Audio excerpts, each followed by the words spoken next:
Ladies and gentlemen, welcome back to the 19th hole pod brought to you by Utah Golf. And my boys here, we got Mr. 63 himself, not 64. Got to make sure we get my guy dialed. Logan, L-Dub Golf, your boy out of Tennessee, absolute stripe show, coming out to Cali to take down the Nihoy Classic. And yours truly, we got fucking Kamo.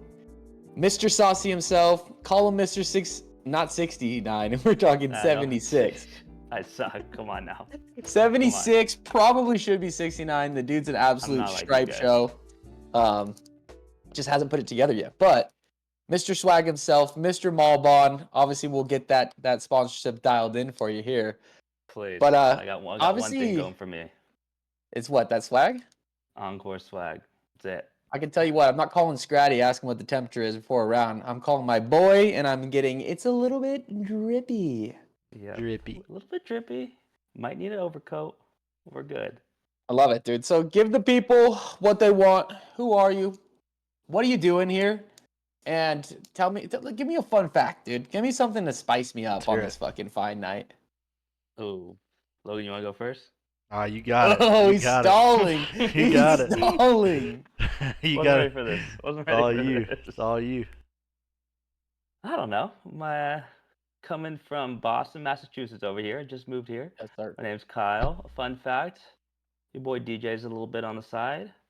And we're here with the boys on Utah Podcast. Been with Utah for a good maybe year now. Just cranking out the content and loving golf. Yeah. every day. Fun fact. Kyle and I met my sophomore year in college, his freshman year in college. And we played baseball together for a school out in the Bay Area. And golf, obviously as we grow up, I ended up transferring out, went my own way. Baseball ended for us both after college, and we got into the real world. But golf has brought us back together. A few years back, we were both getting heavy into it and reached out about, let's, reconnect and play and share the bond that we have over the beauty of this game. Started playing some rounds together again, and I've kind of been dabbling in this space for a little bit, and I know he's really in touch with different aspects of it and different sides of it. So we were like, dude, we could be a force together. Let's link up. And it's been fucking great, dude. We've had an incredible year of memories, and this journey's been fun already. And the three of us are obviously here to fucking conquer the YouTube golf and just golf content space in general, Hopefully. I didn't think we hadn't spoken like 5, maybe even 6, 7 years. And you hit me up out of the blue. I'm moving back to the area that I lived in at the time. Caught a round and never looked back, man. Never looked back. Rest is history. Scratty, you've had enough time with stalling over there, brother. Stalling. You better be dialed. This better be good. This better be good. I mean, there's not really anything interesting. Basically, I just started playing golf when I was 2 years old, fell in love with the game, played junior golf all over the United States. I guess a fun fact is I played in a U.S. Junior against Scotty, Will Zalatoris, Maverick McNeely, Bo Hostler. Probably one of the hardest courses I've ever played. It was in New England, the Golf Club of New Hampshire. But just excited to be here, excited to make content, love the game of golf. I'm more of a, I guess, like the golf kind of nut where I look at different clubs. I like to do kind of trick shots and all kinds of stuff, just having fun. Can't wait till we get out on the course and do a couple challenges, maybe like an eating, drinking, just random challenges. I always think those are so much fun. Don't let the boys get loose on an eating or drinking challenge. They don't. This is not the group you want to go up against. Hey, I'll say it right now. We will take Bob. We'll take Bob, easily, FP, and Cutsy. We'll give them strokes. Yeah. And we'll do an eating challenge. Like, I would say you probably are the best golfer out of all three of us. I mean, Alec will get it there. Brady's so much better than me. Okay, well, that means there's two levels times better than me. I will say this, dude. Like, I think I would battle FP, and FP's are like 10 times better than Bob and Cutsy, and so like me and you, I think would take down Bob the Sports. Scratty thrown in the mix, like Now be- it's we wouldn't have to kind give them it'd be strokes. wild. of it's disrespectful now. Yeah. If we could find a course that would let us all 6 play, and we all did like a 6-man eating competition and did a scramble, and Yeah. like say we tried to break like what we played 9 holes and just tried to break like 9 under or something like that. I think that would be a Yeah. lot of fun. Just did I'm gonna some throw a crazy eating caveat to that challenge. though, or whatever. I think I use that term. I think I use it out of context all the time. By the way, Caveat? I throw.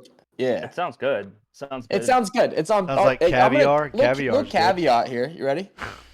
Trying to up my vocabulary. All right, Stephen A.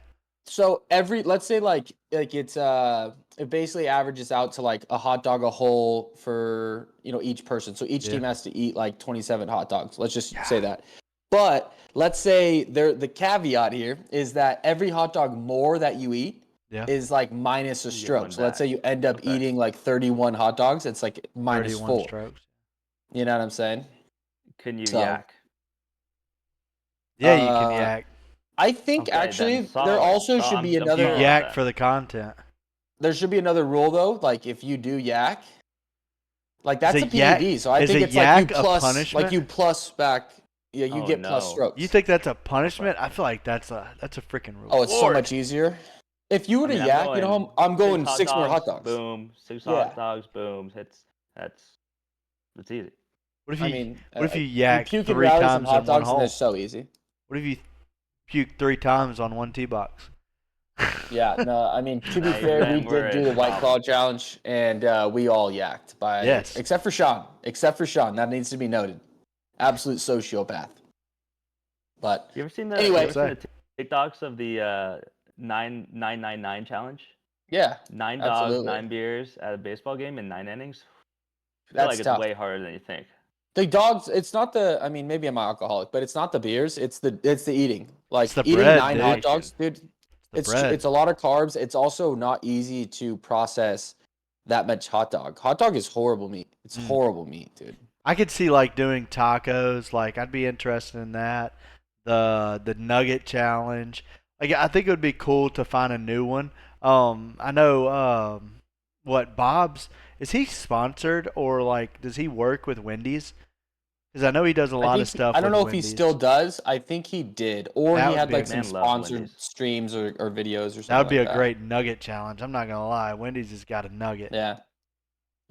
There's a lot of opportunity, man. There's a lot of food out there that's been untouched, that's delicious, and that would be fun to do, and we're gonna fucking tackle it. I'm juiced, but obviously today's pod is got some drama in it, man. There's a lot of spiciness going on that's still brewing between PGA and LIV that we're gonna dive into. There's some stuff that, as the dust settled with Rory's Grand Slam, some cool stories that have come out about some of his early times in junior golf and how his family sacrificed for him. Augusta, how they changed rules based off of how Tiger dominated the golf course. Good golf. They had Brad Dockey and Sean Walsh compete against each other for 10K, and that was an electric. It was one-sided as fuck, but it was an electric round for one particular person and individual. So we'll go through what that looks like, but. Obviously, the RBC Heritage, quick shout out to JT, caught a dub, but there's some stuff to break down there and some big stuff about his caddy change, what that looked like for, who he used to be on the old bag for, a lot of interesting stuff. And then off-market stuff here. We're all video game guys. OpTic Call of Duty is absolutely fucking god-awful, but OpTic Halo's doing great. Shout out to my boy Formal. Dude's an absolute controller goat.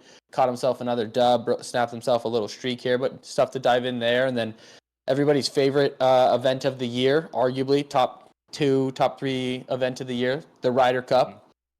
Good time as we get through the majors. There's massive amounts of world ranking points that get accumulated right now, which is gonna shake up a lot of what that leaderboard, the world ranking leaderboard looks like. So it's the people who are shoe-ins versus the guys who are gonna have to have captain's picks.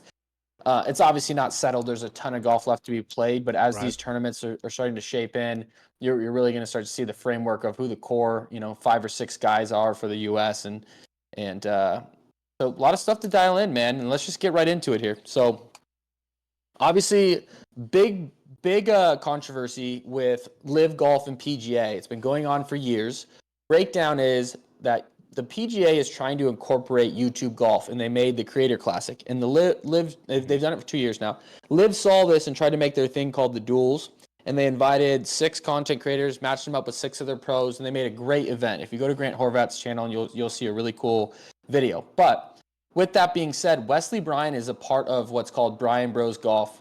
Him and his brother have made one of the coolest content pages out there. It's really cool to see really good golf, but also just 2 brothers butting heads, talking some shit, having a good time on the golf course, collaborating with all these different personalities. But Wesley technically still has his status on tour. And so with him being a part of that group that played with LIV, it rose a big flag with the PGA where they're like, hey, man, we're going to put a indefinite ban on you coming this week. Now, here's where the controversy really gets deep, though. They let that man fly out to the event before they told him that this was happening. This LIV event, the duel thing, that happened like 2 weeks ago. And I'm sure that decision was made well before they let this dude spend all this money to go out to, Punta Cana or whatever that place is. Which is a topic there, because Wesley is a winner of the RBC Heritage, and he wasn't going to play in it. Right. Which I thought was super strange. So anyway, let's dive into it here. What do you guys think? Where are you guys on the fence with the whole thing? You obviously know where I am. I'm pretty fucking over the controversy. I want this shit to settle. I want people to get back on tour. I want both tours to exist. So break it down, boys. You hit it on the nail. That suspension was made right after he stepped foot on the LIV Duels. I mean, they were like waiting for him to play. As soon as he started playing in LIV Duels, we're going to ban him. We just don't know when we're going to tell him. And I think they had a conversation like, okay, when's the worst possible time we can suspend him? And that was right after he spent all the money getting to Punta Cana or wherever it was. There's a picture of him like on the fairway on Thursday. Yeah. And if you have it, pull it up. So this picture is him just like chilling in his normal clothes. Yes. And this is like as the tournament's starting. And because he obviously booked his Airbnb, I think he's going to have his family come out anyway. They turned it into a family vacation. So obviously in Wesley fashion, the dude knows how to twist the situation, make it funny, make the most out of it. I'm sure he was bummed, but I mean, there's worse places to be stuck with your family for a week. And I'm sure he's not pressed for money. Like, I'm sure it's not like, oh, we lost money off of it. You know, I mean. Yeah. I mean, he sounds like a smart dude, but you never know. I mean, like him and his brother. I don't know the finances behind it, but they bought a golf course with a group. They obviously pour a lot of money into traveling around to all these golf courses, and he obviously has access to. He probably gets everywhere for free, and you know they're on club deals and stuff like that. So yeah, I wouldn't say like on the money list, Wesley Bryan is this filthy rich person, but I don't think this is a make or break where he's like, oh shit, you know. Again, he won on tour before, so. I think it's more of the press. For the press, they've suspended him late. Yep. Scrap, what's your take here? I just think it's wild that they let him get to the event and he didn't know. I think that's just, I mean, I could understand it being like one in the States would still be a little bit wild, but the fact that the man went out of states, flew all the way there, probably just ready to get ready for the tournament, and then they were like, oh, hey, you're suspended. It just... And I feel like that's really going to bother negotiations. Because, like, how would you feel being LIV and a guy that all he did was play in the content creator thing? Yeah. And I mean, Phil Mickleson came to his defense. Yeah. What were you going to say? On top of that, they gave an exemption to Grant.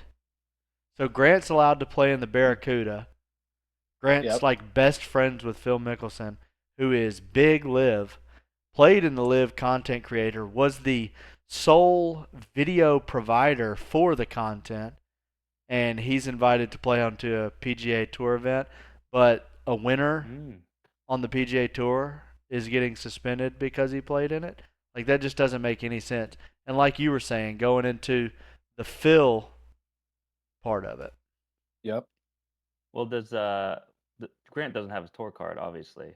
Right. So no matter what, they're all independent contractors. PGA golfers are independent contractors. And so they're laying the hammer down on a guy who's won on tour before for playing in a friendly match that was recorded on YouTube. It just had a bunch of LIV logos in it, basically. Like if you really break it down to the simplicity. Right. There wasn't any money on the line. It was literally just a content shoot that was supposed to bring some light. And on top of that, though, that same event we're talking about, Grant Horvat played in it. Grant Horvat is fully in golf partnered, not just in shooting content, but in business with Phil Mickleson. And Phil is obviously like the second dude that is the face of LIV to go over, if not the first. And like Scotty was saying, the same shit happened, and Grant's now getting an exemption to play in a PGA event, which is the Barracuda Classic up in Old Greenwood. Shout out to it. That's my one event that I caddied in. Just have to throw that out there. That's pretty cool. That's pretty cool. But I think that's crazy, man. It's super hypocritical. Phil Mickelson, like you said, he has a great line of defense here, just breaking down what that looks like. And he's a smart guy, obviously. You know, he understands the legality of it. It does sound like there's maybe some legal action that Wesley could potentially take. But I think Wesley, that's not his MO, personally. I think that they'll figure this out behind closed doors and get to a place. Because another thing that like came to be when this whole duels thing came about was PGA tried to press all the content creators that they weren't allowed to go in this event, and they're like, dude, we don't belong on your tour. Like we're doing.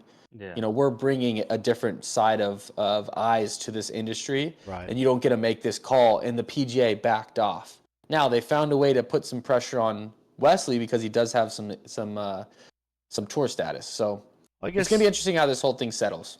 Like one of the things you got to break down and think about is why would the PGA Tour want Grant to play?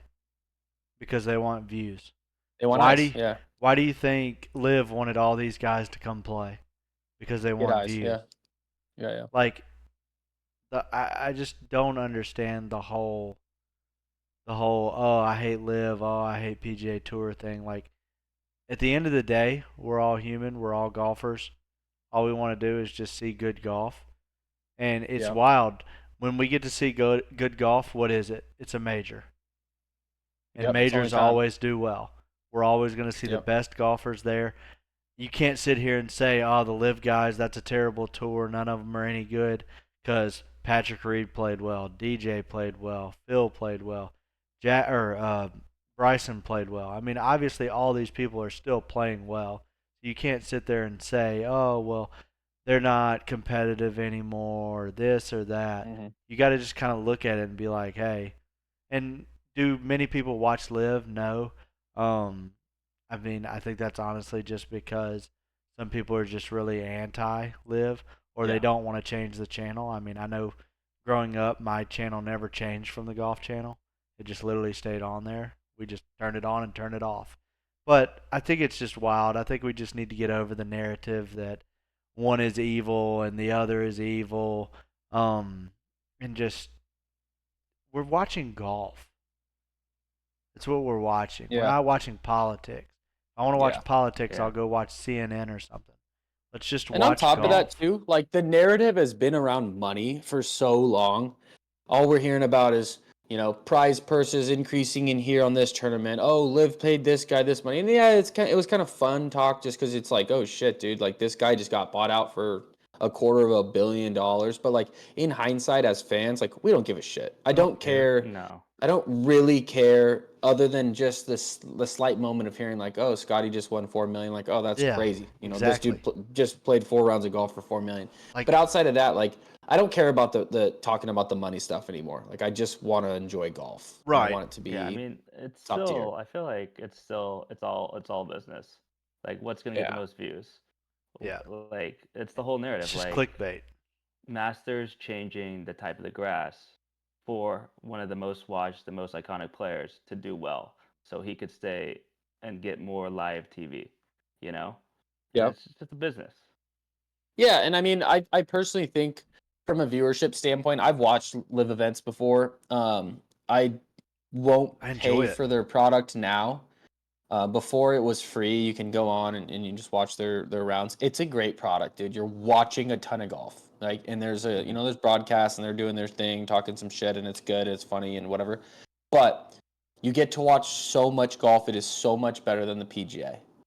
The only thing that the PGA has right now is just more name power. You know, their entire tour is pretty big names, top to bottom. You can find some good golfers. While halfway through the LIV roster, it starts to drop off a little bit, and the team dynamic. I think that they could market the team dynamic a little bit more and maybe clean up some of what that actually looks like, because it definitely gets lost when you get to the end of a LIV event and you have an individual winner, but then also the team winner, and it's kind of rushed through on explaining what that looks like, how it looks like for the season standings for them and stuff like that. But the product that they put out on TV it's actually phenomenal. Really good. Yeah. I like it. I mean, I haven't watched too much LIV, but if they had on like the main channels, like if they had the coverage, I think it is now. And it's on and the sponsorships Fox, isn't PGA it? Tour does, I'd be watching. Yeah, I think you're right. LIV Golf over PGA Tour. I literally turn it on at work. We've got Really? Fox at work, and I just turn it on. People will be like, But "Are like you you said- one of the 3 people that watches this?" And I'm like, Like you said, Kamo, like everything's about eyes, right? How can they garner eyes? And this, what you alluded to a minute ago, this is crazy. Like if this is true about Augusta making conditions a certain way so that Tiger can make it to the weekend, because if Tiger makes it to the weekend, you can just increase viewership by at least 40% immediately, and it'll retain the entirety of him being on the golf course. Oh, yeah. So take a peek at this video. Let's see what they break down here. You love a good conspiracy theory. I got one for you. Okay. You ready? All right, so Tiger shows up at the Phoenix Open. This is a bunch of years ago. Whenever he was struggling chipping. Y'all remember that? Yeah, very well. 2 months later, we show up at Augusta, and the grain is different than it's ever been. So I was just about to mention that. It's toward the green. it's all into the grain, like you're saying, but up to the green, like 30 yards in, it's down grain. Yeah, which is... So balls would hang up on 15 that year, and They wouldn't roll but it down. would make chipping so much easier. Exactly. You're chipping down grain, and so my caddy Paulie was like, You got to be Buddy, kidding me.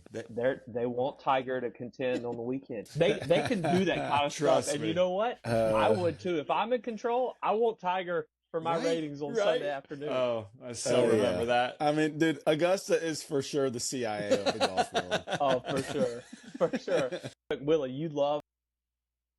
I love it, man. I think that kind of stuff could hold some merit.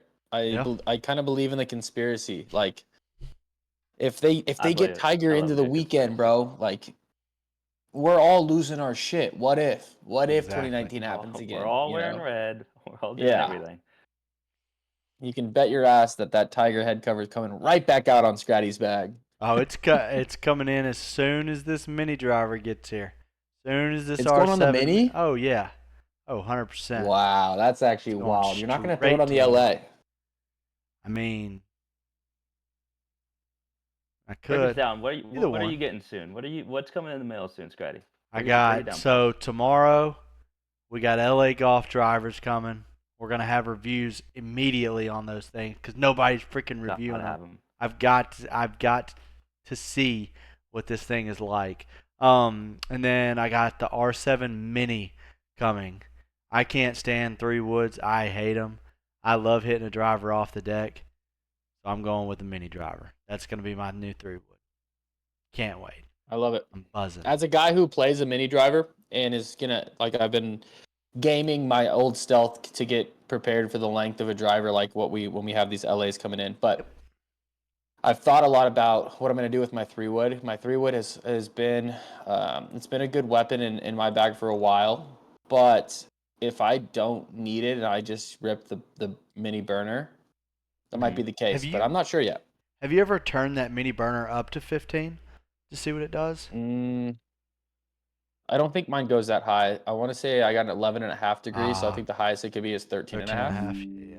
So, but I'm pumped, dude. And I got a little bit of some spice coming in myself. So I got an LA driver with Scrat, but I also got a custom lab putter.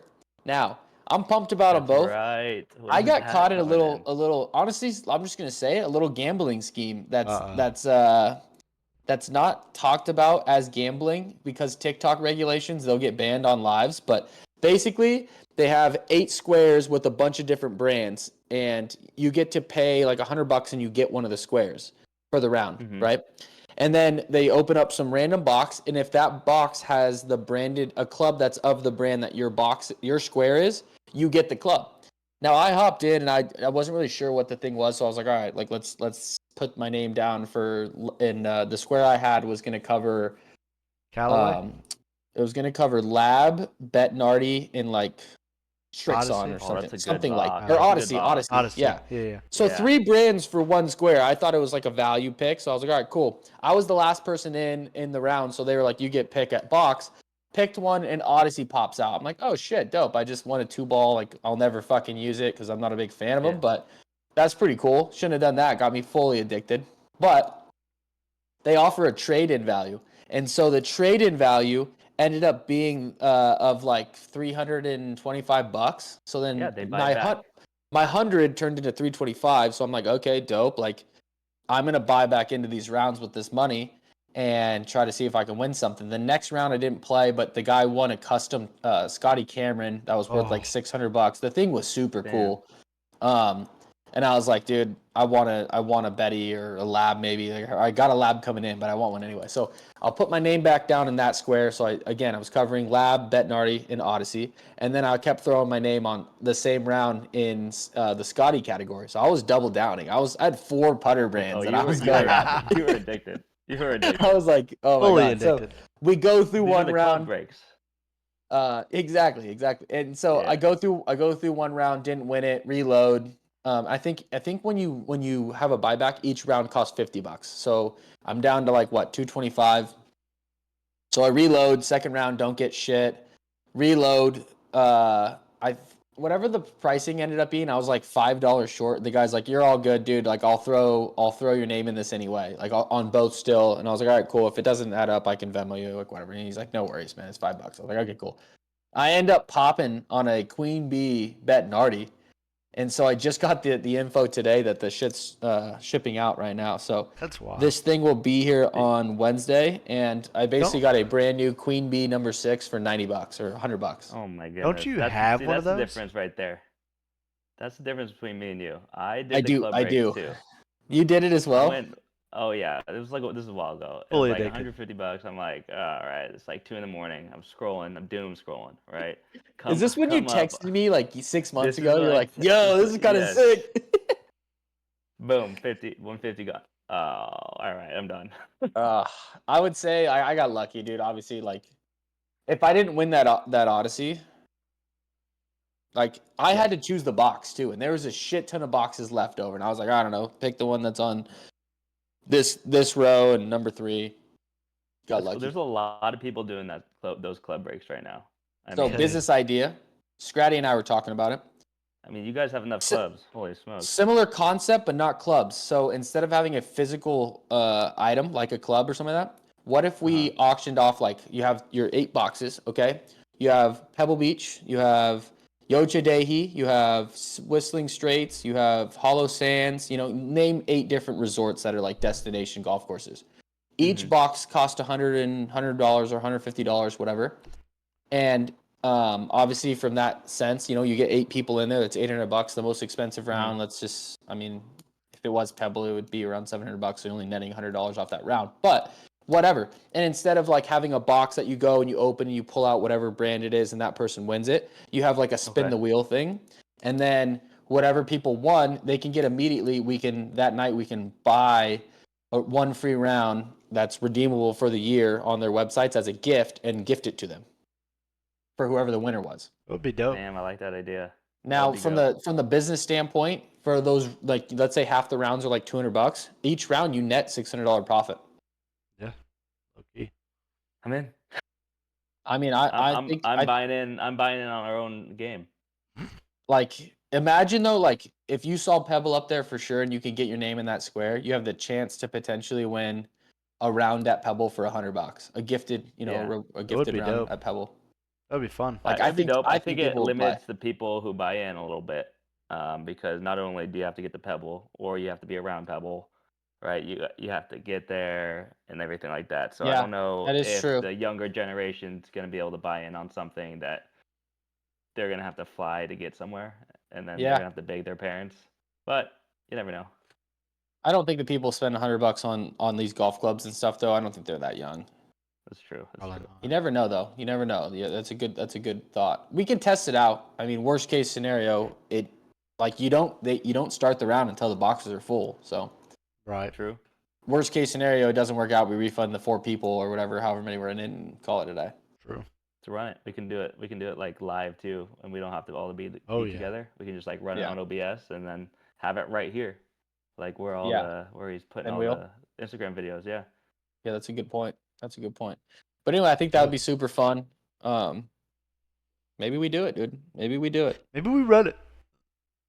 Now, cool shit that I saw with a little side note on so, like, we got some other stuff we obviously want to talk about that's off golf, but some cool shit that I saw, a little story about Rory in his, come up. He's been a golf prodigy since he was like 4 years old, and on talk shows, hitting into washing machines and all this shit that kind of like similar to how Tiger came up, but everybody wanted him to be the next Tiger. Now, something you don't hear a lot of times, I think it's easy to kind of hear the Justin Thomas story and these kids that grew up on a golf course and, always around it. Like even Tiger's didn't come from crazy money in a country club, but like Tiger's dad had him, like Tiger's dad was on a golf course 24/7. So was Tiger. But Rory's family, they are said to have worked like 3 jobs, 2 for the dad and 1 for the mom, just to be able to afford, because it's a lot of money to send your kid through these different golf associations in the junior golf world.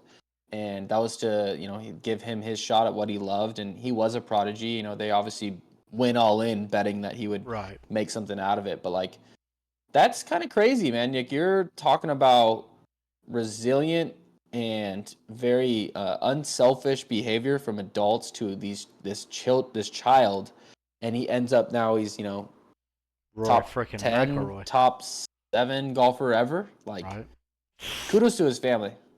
Yeah, I mean it's tough. Like you just had little Nora, and it's like you're pouring your everything into them, hoping they make it, right?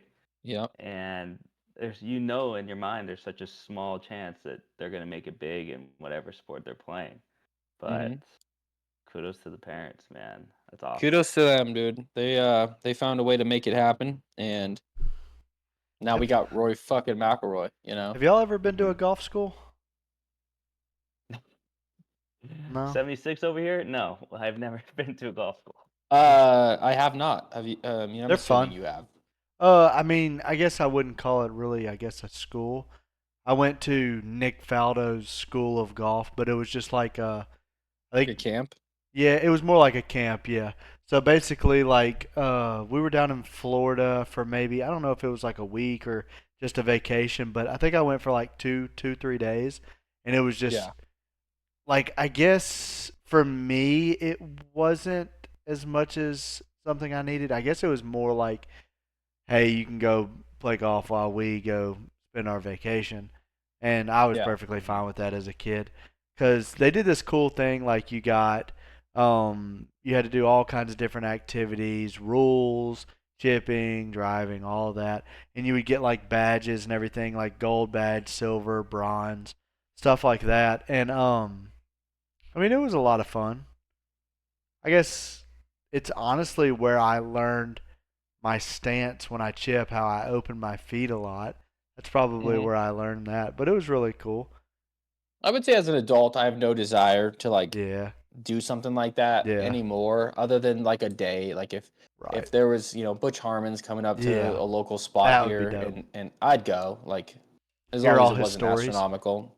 Yeah, hear his stories. You can learn something. I'm sure he's there as a money grab, to say I'm Butch Harmon, I'm the greatest, and I'll tell you some cool stuff. I'm really not going to he's not going to dive into my game or whoever else is there, but it'd be something cool. But as a kid, I could imagine, like, one, super helpful. You talk about getting into a nervousy environment. We've all, every person that's going to listen to this pod / plays golf has been in a different sport at some point as well.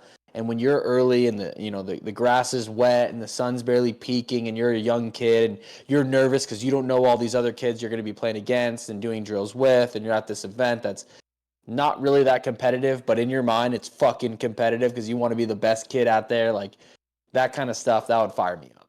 And to your point, I'm probably going to send Nora to something like that. She'll definitely go to some kind of golf school or something. Yeah.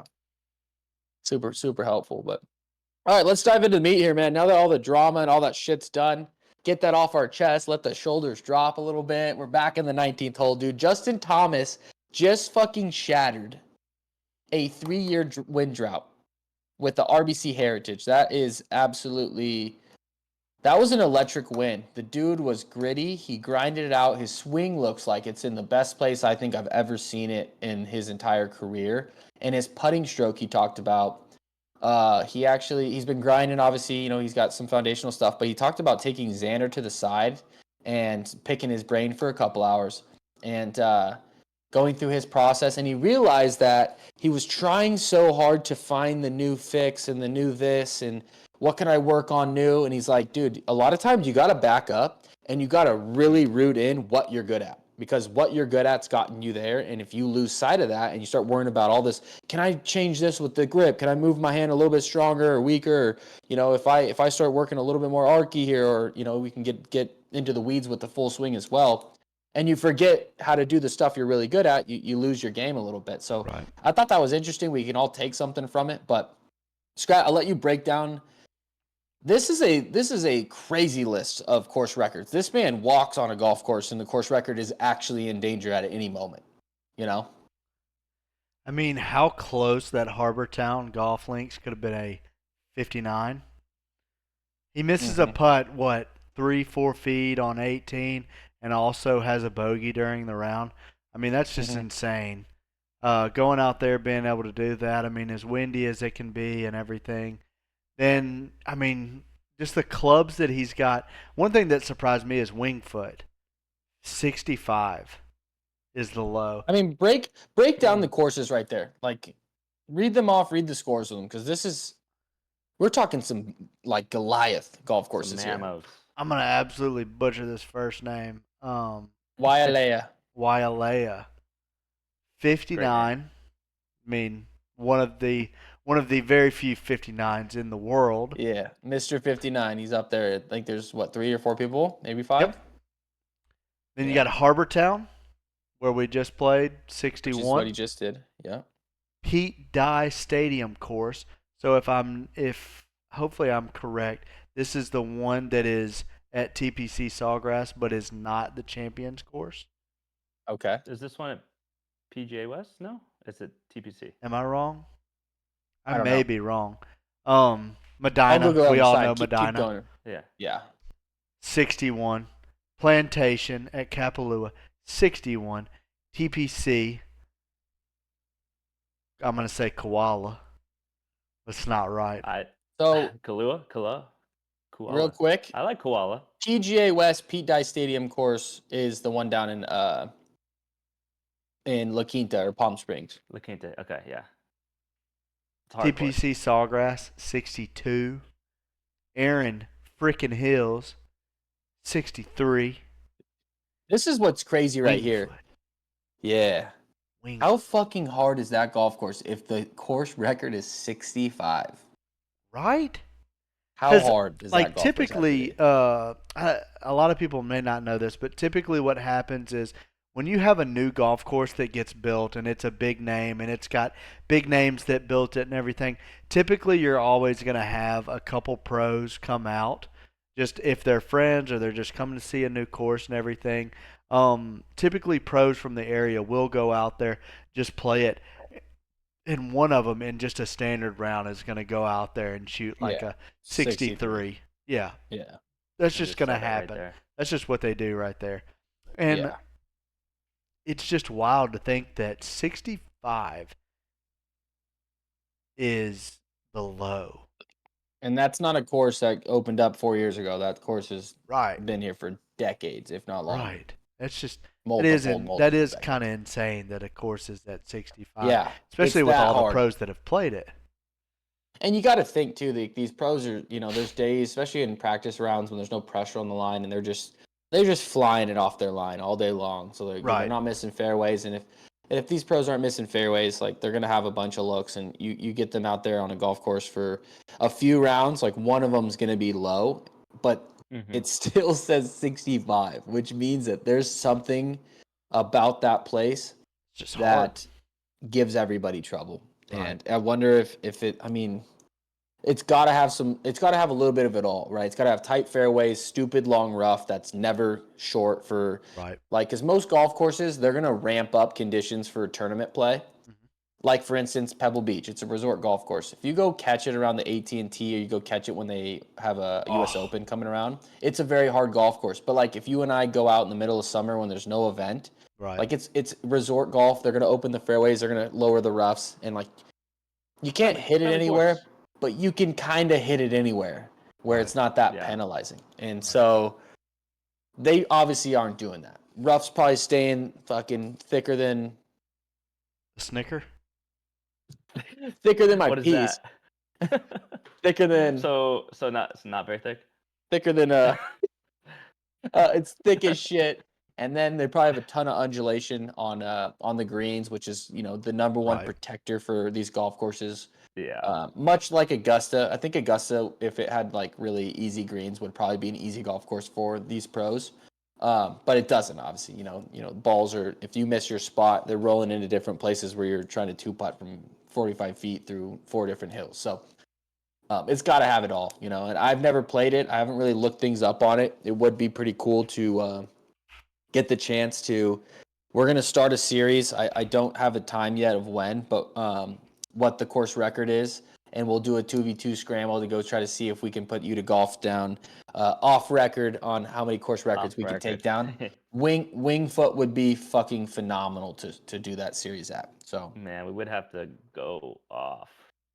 Yes, but and like Scratty said, like I'll tell you one of my last caddy stories. I was out in Florida for qualifying school with a guy for Latin America tour, and during the practice rounds, I had some buddies of mine that were out there, and one of the dudes was like, you know, and these are mini tour guys. Like, they're pro golfers, they're filthy, but they're not these dudes on PGA or even on Corn Ferry.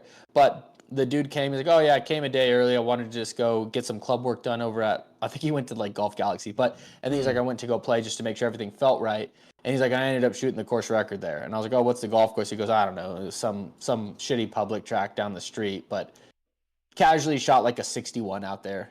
Yeah. And I'm just like it doesn't matter how good and long you really are. Like, you have to go kind of dumb to go that low. Right. And these guys just do it, dude. And they do it in practice rounds, and it's impressive, you know? One of the things that had me thinking whenever we started talking about this is, I don't know if y'all saw it, but David Puig shooting 65 at wrist at Puig? Yeah, he pronounces it Puig. I know it like, yeah. I got corrected a lot on this. Shot 65 at Whisper Rock. 65, and my brother lost 6-5 to John Rahm, who shot a 59. Insane. How, like, when you wake up in the morning, and if somebody comes up to you and it's just like, hey man, I'll give you a 65. I'll give you a 65, and you cannot walk out on the course today. All right, cool. Yeah, and where do I sign? Long, you'll take that. I'll take that every day. And they'll say like, you're like, you know, we'll leave it at that. Maybe you win, maybe you don't. You're gonna take your chance. Right. To come back, and the guy comes back at the end of the day, you just ask him, hey man, just curious. I know you gave me a 65. Yeah, what I get? Did I win? No, buddy, you didn't even make it past the 13th hole. 6-5, brother. My man goes, let's see, what? He goes 1, 2, 3, 4, 5 birdies on the front and an eagle to shoot 29. And then he goes for 5 in a row on the back 9 and finishes with a birdie on 17. But pars the par 5 on 18. Yeah. I mean, imagine that. He could have easily shot 58. 58. Honestly. That's insane. What's it like to go low? What's it like to go that low? And one thing I will say, yeah, what is it like, Scratty? What is it like? I mean, honestly, when I did it, everything went right. So I mean, I had putts from, I remember like my 6th hole, I had a putt from off the green. Had no chance that I thought I was making it. It goes in. Oddly enough, I go to 7, next hole, putting from off the green. I hit the pin, bounces out. Could have been a 62. One of the craziest things though is Damn. I think I had chipped in on 5 for birdie. Then I get Things to are just falling. 9. I get to 9. And this is where you would have never thought this would happen during this round. But I guess when you do look at these rounds, there are some things that do kind of go wrong, and you're just kind of like, "What the hell?" So Like you could have found more strokes to go. oh even yeah. lower. So I Oh, get You to can always 9. find I more get to strokes. 9. I got a Yeah, dog leg left. It's a driver, like 9-iron into the green. So I hit driver down the middle, 9-iron on. I've got 15 feet right pin high on the green. I hit that 15-foot putt just past the hole. There's a downslope. My ball rolls down the downslope, goes off the green. I'm chipping from maybe 15, 20 yards. Bottom. Jesus. And you sunk Par. it? Chip in for par. Then I go to 10, hit it off the back edge of the green, chip in for birdie. Birdie. Yeah. One of those And it days. just kept Hey, on going and golf gods are going. with you. You man. blacked Yeah. out. You blacked It out. was just, and Yeah. so strangely enough, speaking of the blackout, like I've heard people talk of like sometimes you just get in that zone to where like Yeah. you don't know what's going on and you think back and you can't really remember what like happened. I did not have that round. Surprisingly, I had it I was maybe like 13, 14 years old. And this is, I don't know if this is like what that zone was, but I know I played in a playoff at like a course that was literally like 61, 6,200 yards. Shortest course I've ever played. Like you can almost drive every green. And as a little kid, I'm playing in it, and I had a putt to win on the first playoff hole from maybe like 8 feet or something, 8-foot birdie putt. And I remember, I guess, going to that place to where I couldn't feel my hands, couldn't feel anything. Like the only thing I remember, well, I guess it wasn't even nerves, like, Or 'cause adrenaline, maybe. like I have terrible anxiety, and I know I wasn't anxious. All I could think about was like just take the putter back and push it through, because honestly the only thing I remember from it is I felt like I was taking a long time standing over the ball, and I've never been a person who takes a long time. I don't take practice swings. I just get up to it and I hit it. And I remember only thinking, holy shit, I've been standing over this ball forever. Just hit the putt. I hit it. I remember nothing else from it. I don't remember taking it back. I don't remember looking at the hole. I don't remember any of it. I didn't celebrate. I just kind of like was like, okay, shook hands. Yeah. It was the strangest thing, but I guess that's the closest thing. And sadly enough, I kind of wish I could experience that for like a hole or two or something like that, Yeah, or yeah. just like a couple shots. But I only experienced it on that one putt. Now, whether that was me being in the zone that they call it, or Yeah. Flow state. or I was just like about to pass out or something. I don't know. I don't know I thought you exactly said what it something- was. I thought you said something super interesting right there, and I think it'd be cool to talk about. So you said you deal with anxiety, severe anxiety, and obviously, you know, men's health, men's mental health specifically, is something that's kind of come about in the world in general. But like, let's dive into it in golf a little bit, Scott, because you're obviously, you know, you're amongst the 0.01% of quality of golfers in the world, and to say that. It says a lot about, you know, yourself as being open to bringing it up. But for one, two, like you obviously got over it or you work through it in the golf course. And I know a ton of golfers out there, they deal with first tee jitters. They deal with on the second hole, they make a triple bogey and, oh, my round's done. And there's a lot of like, you know, they don't have the mental fortitude to battle back and work through things. And You get in your head about a lot of stuff. You shank one ball. For amateur golfers, you shank one ball at the range, and all of a sudden you're fucking lost, and you have the yips, and you're afraid, and you think 4 stalls down, someone's talking about you, and the dude behind you thinks you're an idiot, and then you have to go play, and you're freaked out. You think people don't want to play with you because you're not good at golf, and it can spiral, really quickly. Yep. And so I want to ask you, like, you obviously got really good at golf at a really young age, but you still dealt with that kind of stuff. So how did you get through working through anxiety on the golf course? I think it's just you have to come to the realization that, like people call them, they call them yips, they call them whatever they want to call them. I don't like the yips.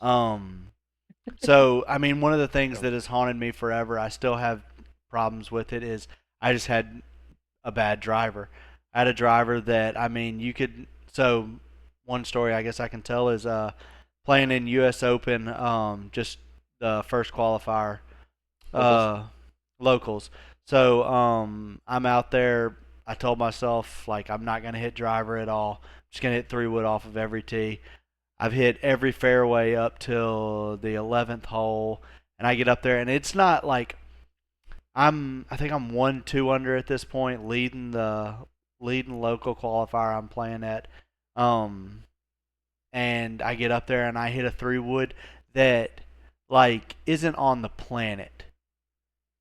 Like, it just felt so bad. And honestly, I got to the point where, like, I knew every single round I played, I was going to hit one. So first off, I started out, I would have that block. Then I would have to work on it, like, every single hole. I would think about it. Then I got to the point in that tournament where I was like, okay, I know I'm going to do it once, and then I'm going to be good. Mm-hmm. And I guess the part that's kind of gotten me over it is now for a long time, I've started aiming at the danger.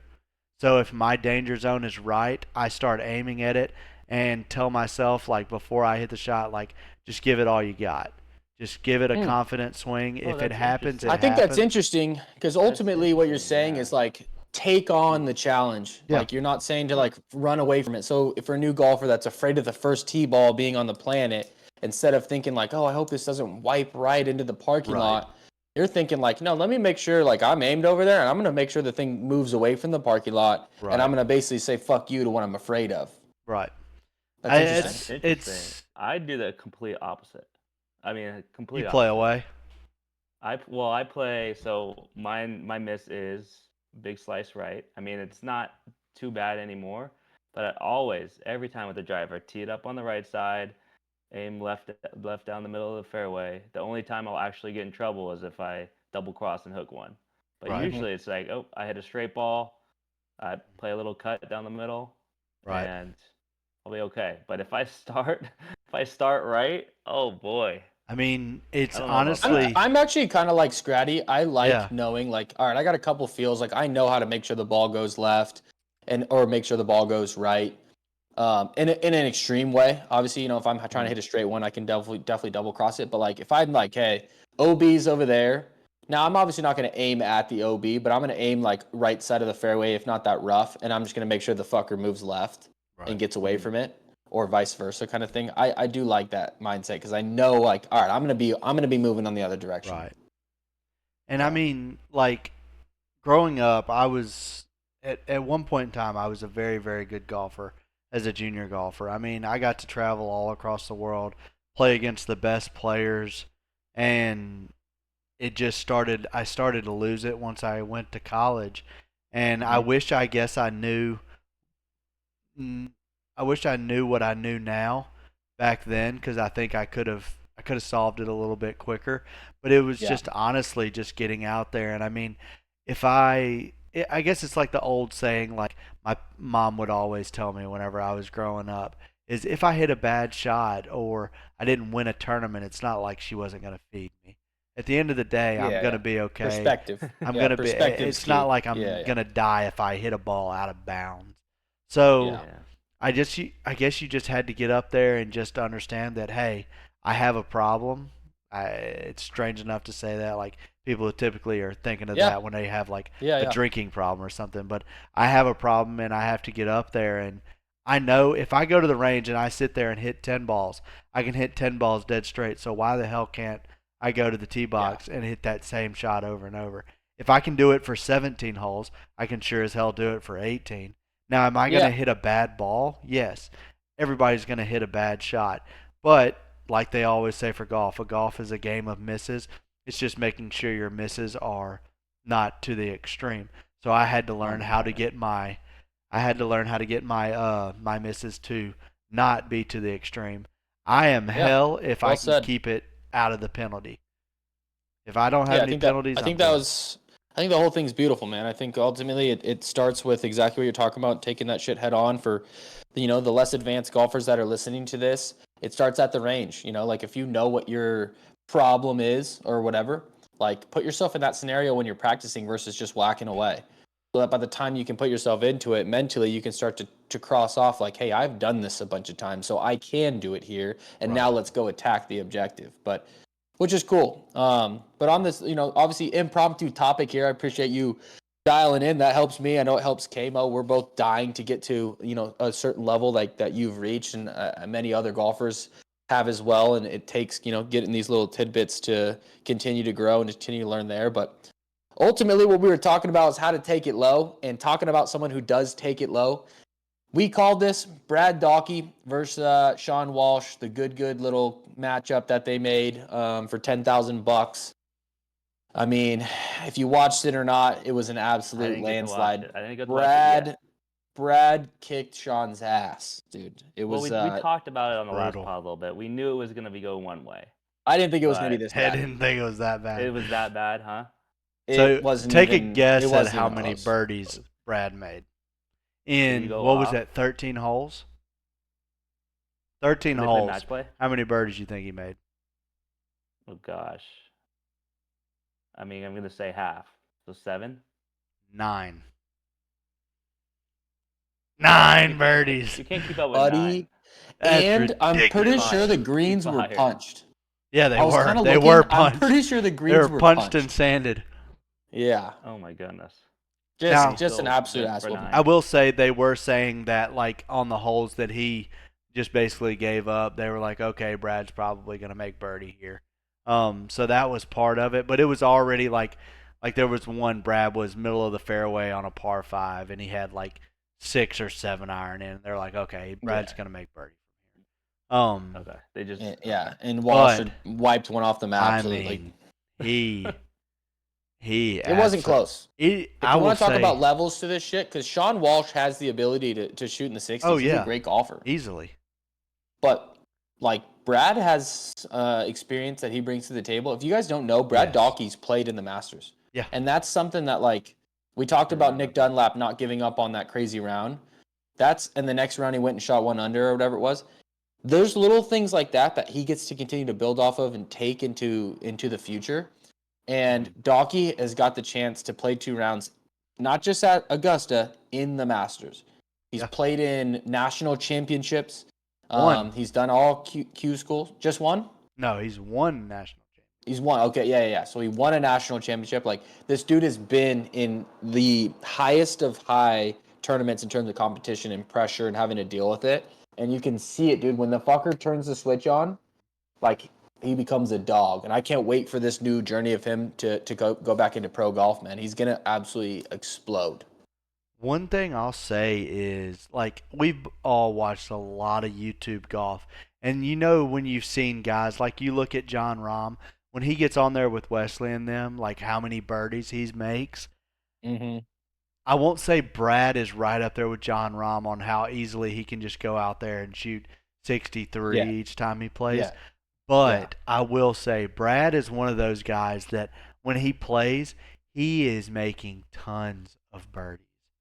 Tons. And who knows, birdies. Dude? Like, we don't get to see his practice rounds very much. Right. And he also isn't playing against the top tier talent. Like, we get to watch him play Garrett, and we get to watch him play Bubby and whatever.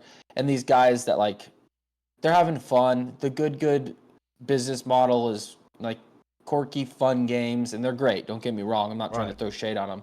But they're not going to put him in the environment. Like, his headspace on that match, that was a whole different Brad. We have not really seen that Brad in any video yet. Speaking of, Brad's putting with a 2-ball. Is he? Don't get me started, dude. I'm not gonna call the 2-ball back out. That 2-ball. Come on, man. I mean, It had to go. The queen bee. That got you. Yeah, it got me another queen bee, and I know I already gave a queen bee, but hey, why not? Oh man. So you know what, we were joking. I might cut the queen bee down. You know what? Comment down if you guys have made it this far in the pod. Comment down Nora, Nora, if you want to see me cut the queen bee all the way down and put a pink grip on it, and it'll be my baby girl's first putter. That would be sick. I'm going to comment right now. One thing. Hell yeah. How many comments? How many comments?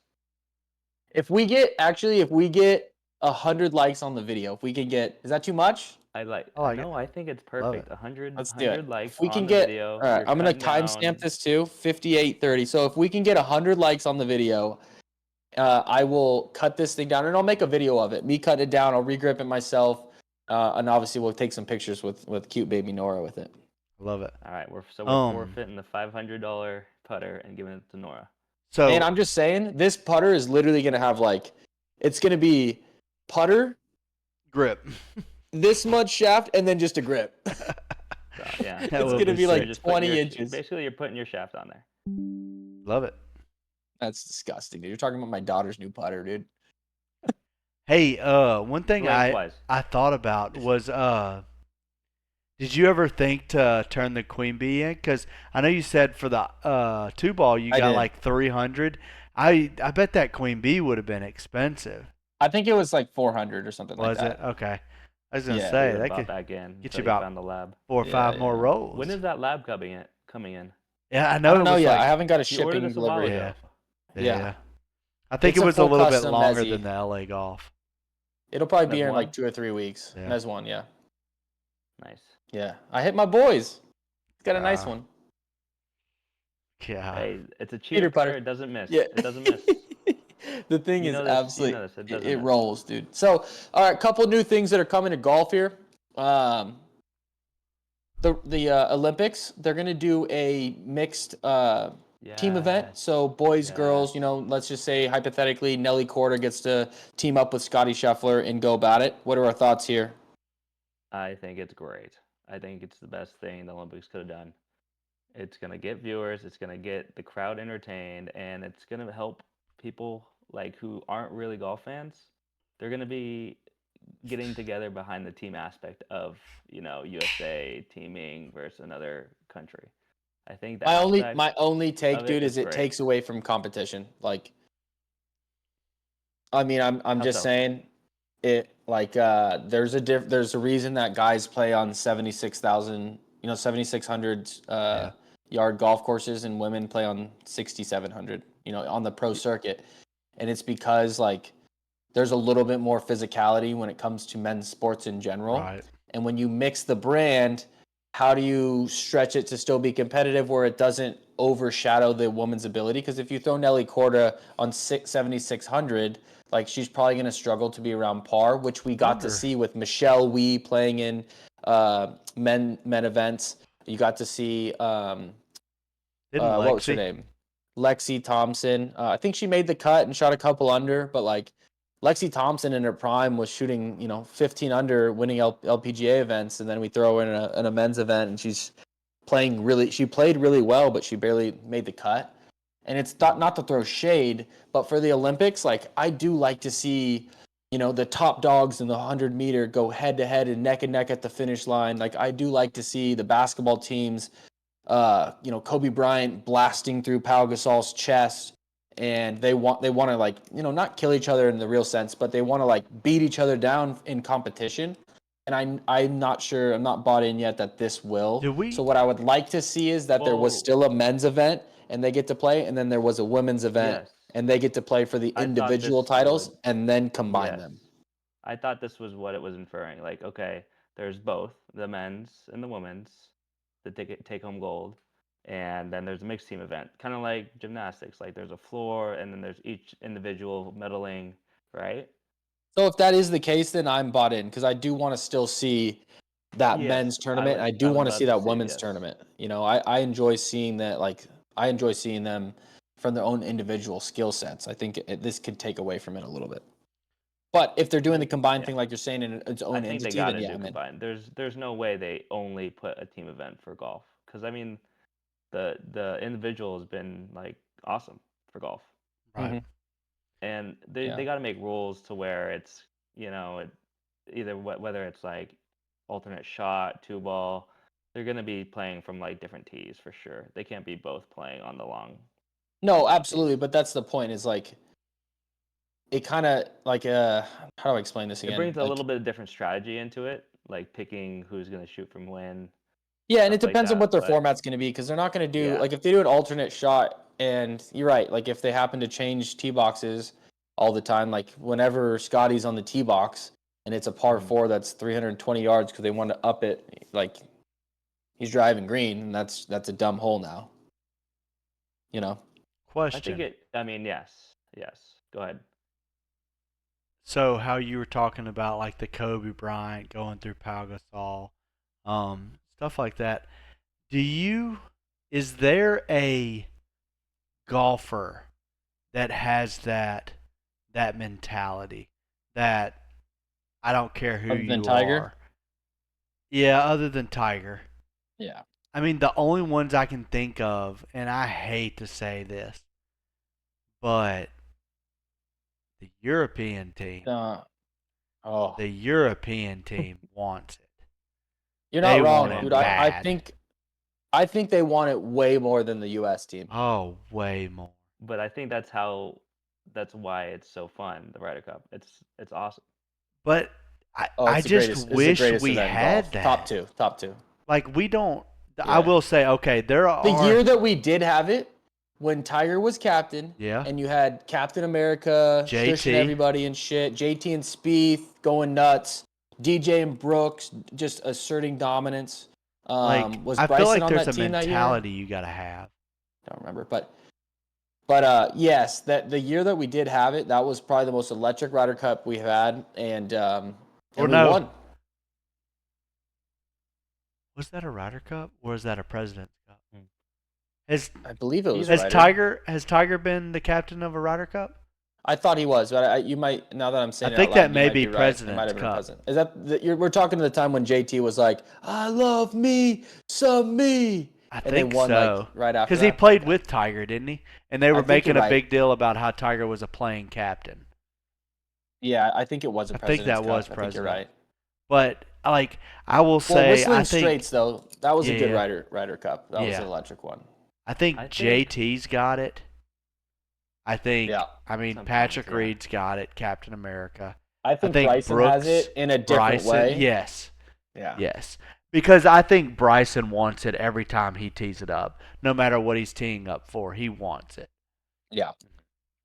I do think Brooks has it. In general, when you can feel and see players really wanting to win, it draws attention. It draws attention in viewers, and you can feel the emotion they get after each putt, after each make, and that's what we like about it. It's not about like, oh, I'm gonna go get you. It's about them wanting to win. Speaking of that, essentially what sports is at its core, right? Yeah. Them wanting to win, and them if showing you could genuine pick emotion. The 5 first golfers for that Ryder Cup team, who would it be? For that Ryder Cup team? Oberg, sorry. For this next Ryder Cup team, who would be your top 5 players? Ludwig is up there. He's not for the U.S. He's in Sweden or something like that. Oh, I was going international, European. Sorry. You're picking for the fucking European team? Yeah, I love Ludwig. You're living in Boston and you're rooting for. That's bad, dude. That's bad. Hey, at one point, at one point.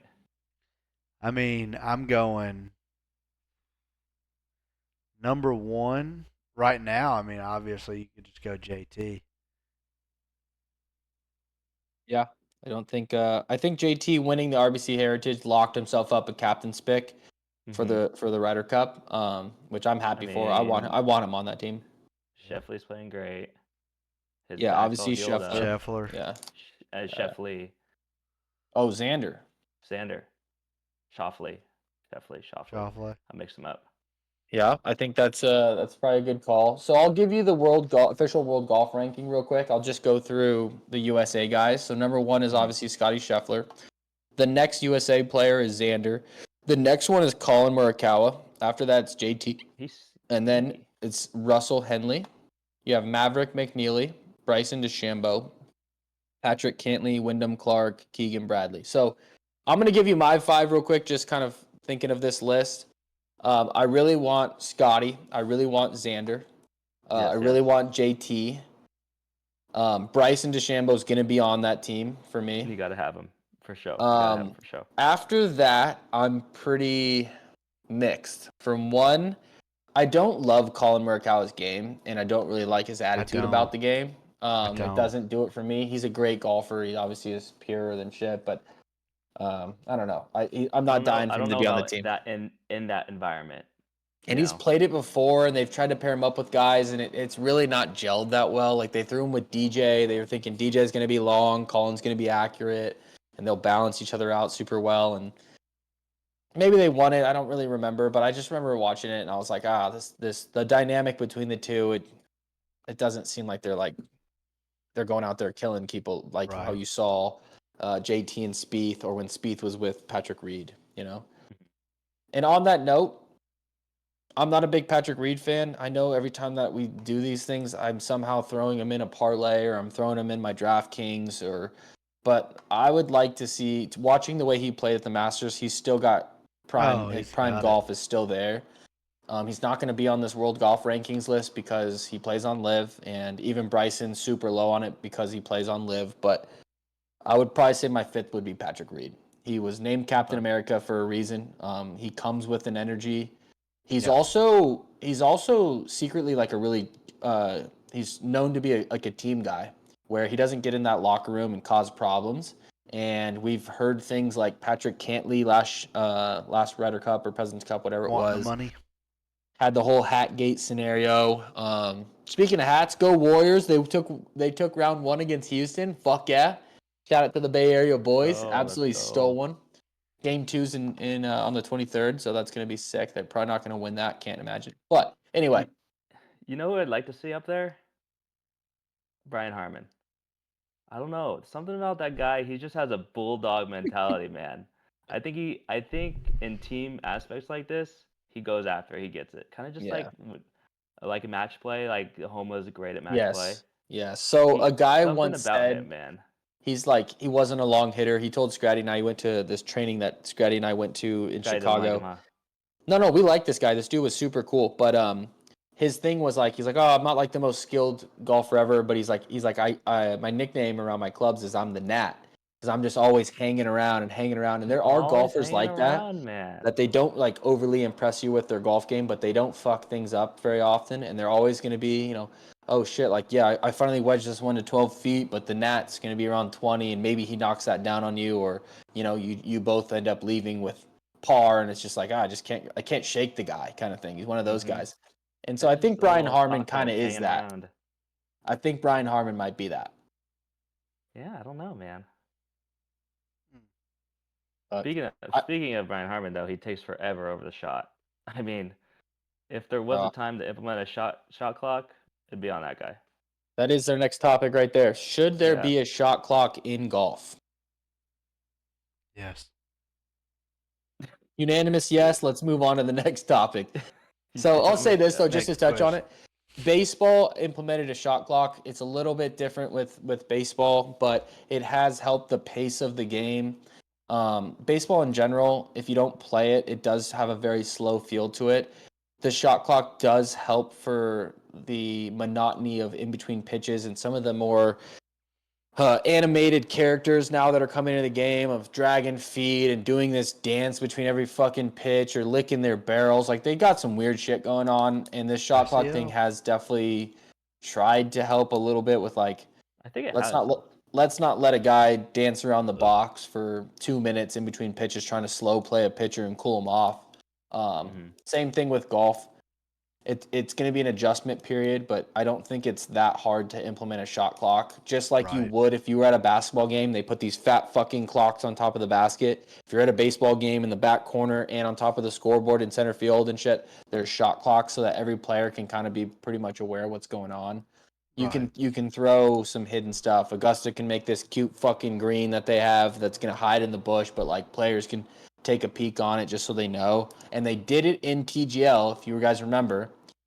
TGL's first season, they had a shot clock the entire time, and there's definitely times when a dude took a while to read the putt. He'd go step over it, and one of the guys was like, hey, 12 seconds here, just so they know, like, they know their own routine. Like, 12 seconds may not be enough, or I'm going to have to rush this, so maybe they'll call a timeout and get a quick reset. And that's a way to, break it apart, because there is certain reads that are going to take a little bit more. There's certain times when you're in between numbers and you and your caddy are going to need to talk a little bit more. So if every player is awarded, I don't know, 3 timeouts around, which I don't think you need more. Most of the time it's a pretty straightforward what the plan is, but I'm for it. I think it would help a lot. I'm definitely for it. I think it would help a lot. I and do it would gain as viewership, right? I mean, we were talking about it the whole time was how do we get more eyes? And the shot clock would definitely help. Yep. I was thinking the other day, imagine how would you feel if players started riding in carts? I wouldn't like it. You Wouldn't like it. I mean, the one those people aspect that I was obviously looking at I it. like walking the golf course.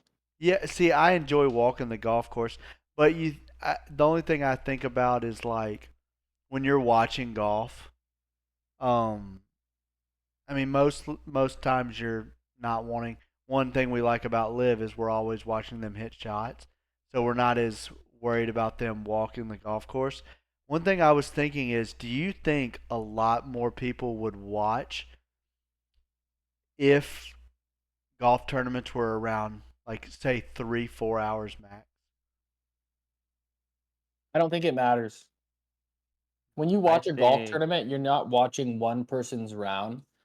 You're trying, like, because that would be really boring, dude. Like, I guess you're talking it about could negatively minutes in between it shots might and stuff. negatively affect the sticklers of golf. Like, you may not be able to see as many shots. This isn't how golf's played, and but like in a golf tournament, like you're watching from first tee ball towards the last group to come through, and that however long that takes, you're trying to see as much golf as you can. I think ultimately, shot clock does not impact product. What it impacts is tournament flow.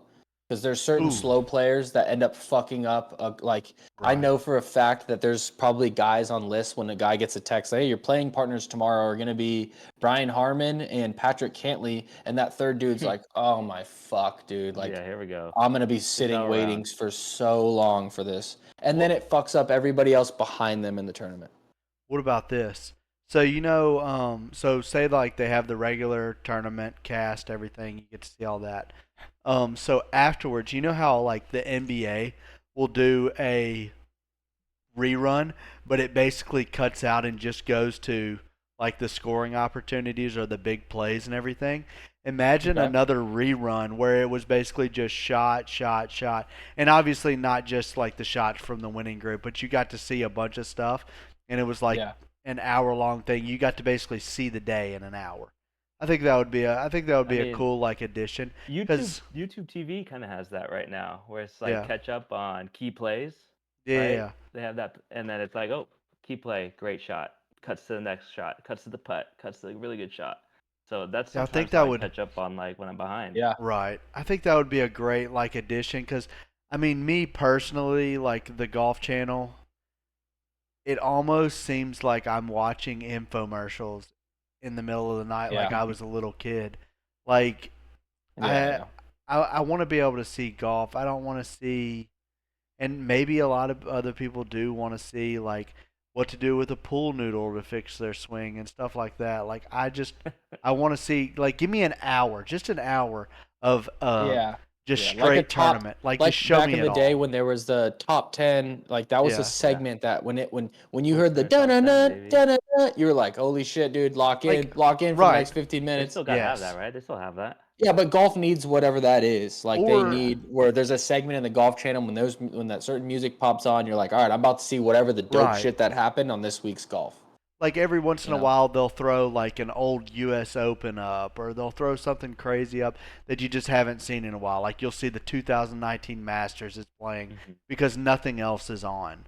Like like the old saying goes, Scrap, if you want something done, you got to do it yourself. Maybe we find a way to find all the highlights and we put together a little montage. Ooh. You know, we can sell it out to the golf channel. Lawsuit incoming. Here we go. Yeah. We're going to be copyrighted and not monetize any of it, but we're going to sell the actual item and product. Hey, to the golf channel. PGA Tour, we did it for you. Here you go. Yeah, here's it for free. Don't sue us. We love you. We're going to LIV. Anyway, so talk about flipping the switch here. Out of golf, we all come from a gaming background. That's something we all enjoy doing. One of my favorite orgs, OpTic Texas, also known as OpTic Gaming.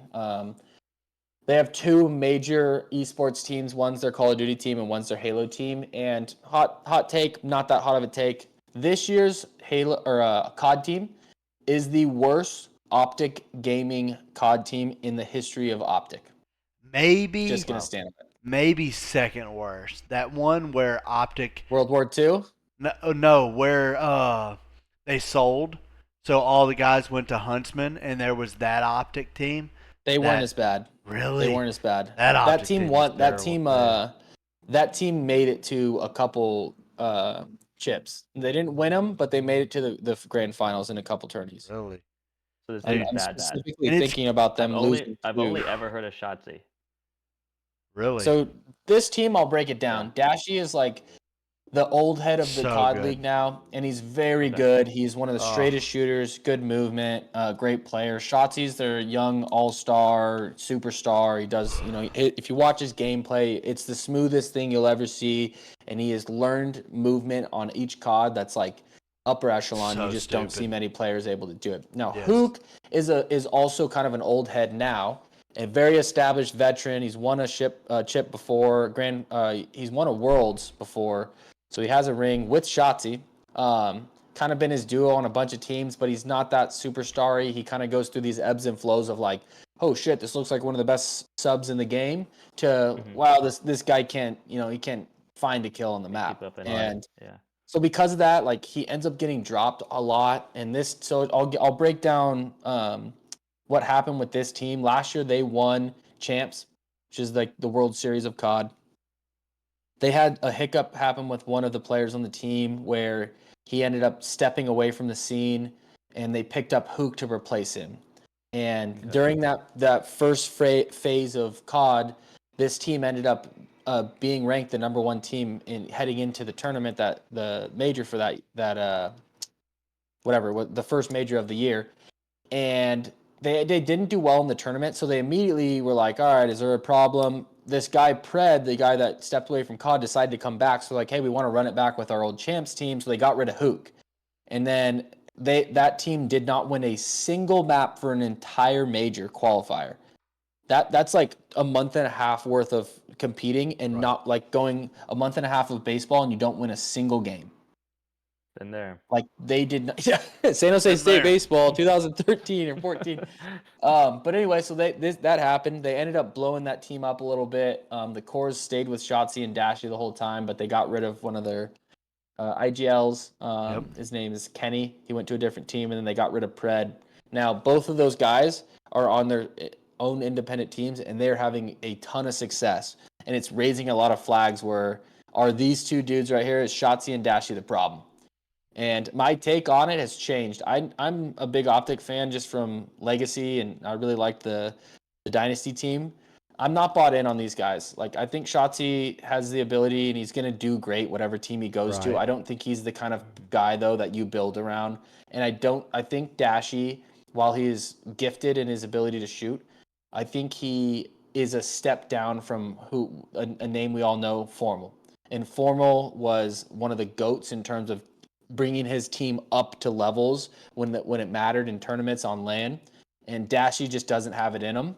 And then now they have these role players around that they're trying to salvage whatever they can, and it's not working out. One of the things I think would be interesting. interesting. A whole new team revamp. It's not going to happen. Yeah, it's not gonna happen. Shotzi is the face of OpTic, and Dashy, he's just been, him and the owner Hex are boys, and they love, like, he's a great player. I'm not saying they should get rid of him, but if there was a chance to get a couple of these other names that are in the league to the superstars and they could build around them, I would be happy. As an OpTic fan, I would be happy to see new blood, because I don't know if these guys, I don't think they're them kind of thing. I think it would be crazy, like, it won't ever happen, but if Formal came back, to see Formal with Dashy, because I think Formal taught Dashy so much. Yeah, I agree. I think that would be insane. Now, whether that, I think Formal, Dashy, Shotzi would be a great trio. Now, who you're going to put in fourth with him, I don't know. I don't know exactly what's going to be the best there, but I think that would be a lot of fun to see. I think they could do very well. And I agree with you, man. I think Formal literally took Dash under his wing from an early age and created a beast in him. But there's something about Formal, man. He is the greatest controller player to ever play. So this dude has like 18 chips in COD. He's got like 10 in Halo, in a world championship, 2 MVPs in COD, and a world championship in Halo. Like, this dude fucking wins everywhere. And it's hard to do that on one game, let alone to do it on 2 different platforms after like a decade. Like, this dude's been playing for like a decade. He just won. He snapped like an 18-month second place streak. Him and his team, they won a bunch of events early last season, and then they literally took second place in every single event for the remainder of the year. They sadly blew that team up. This is the OpTic Halo team we're talking now, if I didn't already say. Okay. They just won last week. Snapped the curse. This team's legit. It's good to see Formal back in the winner's circle, because that's just kind of what he does. It's kind of been his MO, and he's been in this lull he had to get through. But to Scrat's point, I agree. Like, in a perfect world, I'm a huge Formal guy. If Formal came back to COD, which there was some talks about last year, and he was saying he liked the game and the movement of it and stuff, and he was considering it, but the OpTic team was already solidified, and so he was like, I'm not going to go to another org. But the end of this season, that conversation might actually grow to fruition. You know, they might give him back the reins like they did in Halo. And if they did, and you find a compliment to Shotzi, because Shotzi, from what I've been told, and we have a friend that's in the industry, he's coached Shotzi a lot, and he said, like, Shotzi's IQ when it comes to search and playmaking and his ability to understand timings and learn, like, he spends hours in private lobbies by himself, like, jumping onto all different areas, finding things and breaking the game that we see a video about and then we learn to do later. But Shotzi does that on his own. Like, he does kind of have that in him, at least, where if he can get some of these other names that know how to win around him, because when you hear his actual comms in game, which is something that's cool that they do, he's not a leader. Like, he's not in the game actually, like, calling shots. Maybe between rounds during search, but definitely not when it comes to respawn games. Do you think you kind of need that with those games, huh? You need someone, and their team right now is lacking it. You need a captain, yeah. Yeah, it's called IGL, but yeah, exactly. Do you think there's a world where Formal comes back and we get the king? I think that would be crazy. As good of there friends, is a small world. I think there is a world, because I think the way Scump looks at it now, is he wants to have fun, and I don't think he had any more fun than he's ever had with Matthew Formal Piper. Yeah, you sexy man. If that happens, yeah, you sexy man, Matthias. That's an absolute legend of a call out. Oh my gosh, dude. I think that there's a small chance. The problem is Scump is as much as he's just looks like he's having fun, enjoying life, doing content. He is a very savvy businessman in terms of he has a value. You can tell he always has a value proposition for himself. Is this making me money? And right now he is making a fuck ton of money doing his watch parties. Well, and that's a hard thing to go from grinding and sitting in your thing smelling like shit because you just put in a 10-hour day of practice, basically scrims. versus he rolls out in his PJs and gets Right. to watch 3 different matches that day, and he gets a Wingstop sponsor, 2,000 more subs for the day, a bunch of donos, and him and the boys talk a bunch of Right. shit like we are right now. Like that day sounds a lot better. How could you give that up? I'm Yeah, how could you also give that up? curious because so one of the things that OpTic has been trying to do is they've been trying to stream scrims. So I could Yep. see a world where maybe he does that, but I could also see a world where maybe like if Formal does want to do it and Scump wants to go with them and they kind of do it as, because let's be real, they're both kind of on the outside Yeah, and maybe they don't yeah. take it as seriously anymore. Maybe they do something like just a fun team where they just get on there and like, hey, if you're going to play us, we're going to stream it. And they pick up 2 other guys that just want to have some fun. Maybe. They talked about that with the Dynasty, That would and be it fell sick. through real quick. I don't think that'll ever happen with the Yeah, I don't Dynasty think that will because either. 2 of them don't even play Call of Duty anymore. Yeah, and I think realistically there is a world where Formal returns. It's a small probability, but ultimately, like this team, they need to scrap the year. I actually think they might have officially just been bounced from being able to make it to champs this year. So Right. that's Right. going to be bad for viewership for the game. Yeah. It's going to be bad as an OpTic fan. I would definitely say personnel-wise, like I really like the 100 Thieves fan, which is basically the little brother of OpTic if you know the Right. history. Nadeshot helped grow OpTic to what it is. He moved on, created his own brand, and then ended up being able to find the funding to have an esports COD team, All over the place now. Valorant team, CSGO team maybe. I don't remember the other sports, but anyway, like they're part of the scene and they're having a real successful time. But it's Right. basically like little brother OpTic. Yeah. So now I'm kind of inherently a 100 Thieves fan. Same. Gotta be. So Gotta support yeah, the boy. hard not to root for both. Yeah, I Right. like Nate a lot. His content's fucking hilarious. Right. Big golf guy. Big Not golf the greatest guy. golfer in the world, but big golf guy. Is he? Hey, Good make on it a the show. foursome. Let's make it a foursome. He's actually liked some of our stuff. So a lot of stuff that I posted years back, he used to like a bunch of it. Nice. Run it I always back. thought it was cool when his name popped up. It'd get my One fucking day. balls tingling a little bit. One day. I used to talk to Enable a lot Mhm. in his chat, and I told him, I was like, hey, timestamp this real quick. And like in your chats for Twitch, you can specifically look up a username, and it'll pull up everything they've ever chatted in your chat. Right. And I told him there'll be a day that Utah Golf collabs with 100 Thieves. Mark my words. And I can't wait for the day that does happen, and I get I would love it. to ask him to pull that screenshot up, and we can see when that was because it was a while ago. But That would be lit. that'll That be the would day. So sick. Speak it into fruition. Do a nice little hole-in-one challenge. Yeah, We'll run I it. love when Nadeshot will rent out one hole and get a bunch of truly sponsors, all the shit, billboards up, easy ups, cameras everywhere, drones flying, and see how long it takes him to make a hole in one and That'll be a donate lot some of shit fun. to. It's a cool stream, but that would be something I think is so fun. If we could pull something like that off at like the Hay, Wasn't or that even like the left side of the Pebble Beach driving range, there's a green over there. If we can kind of talk to them, work something out with them to get some seclusion and be able to run something like that, and we can find a way to implement something positive to the game, like building some notoriety for second swing or what's it called, first tee, First a bunch tee?